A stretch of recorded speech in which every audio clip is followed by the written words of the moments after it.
မင်းနဲ့ငါထိတ်တိုက်တွေ့ကြပြီပေါ့ငါမင်းကိုအပြတ်ရှင်းပစ်မယ် မင်းကပါငါရဲ့လမ်းကိုလာပိတ်တာပေါ့ဒါဆိုလဲမင်းကိုပါအပြတ်ရှင်းပစ်မယ်မလောက်လေးမလောက်စားကောင်ကများမင်းရဲ့အမောင်စွမ်းအားလေးကငါအတွက်အရန်အားနေလုံးပါတယ် ငါအဆုံးထိတောင့်ခံပြီးတားရမယ်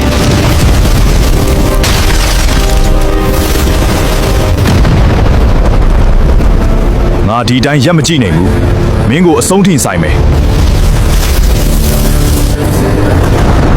မင်းကမမှတ်သေးဘူးပေါ့လေ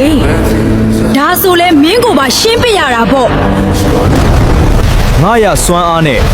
မင်းကိုနေအောင်တိုက်ပြမယ်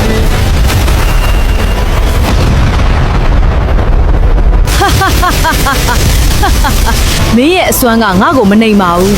မင်းသားလေးရဲ့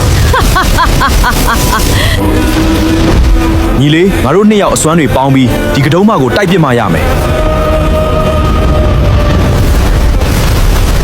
ဒါကငါတို့တိုင်းပြည်အုပ်ချုပ်ခြင်းနဲ့မင်းရဲ့အဆုံးသတ်ပဲ မဖြစ်နိုင်ဘူးငါရှုံးသွားတာလုံးဝမဖြစ်နိုင်ဘူး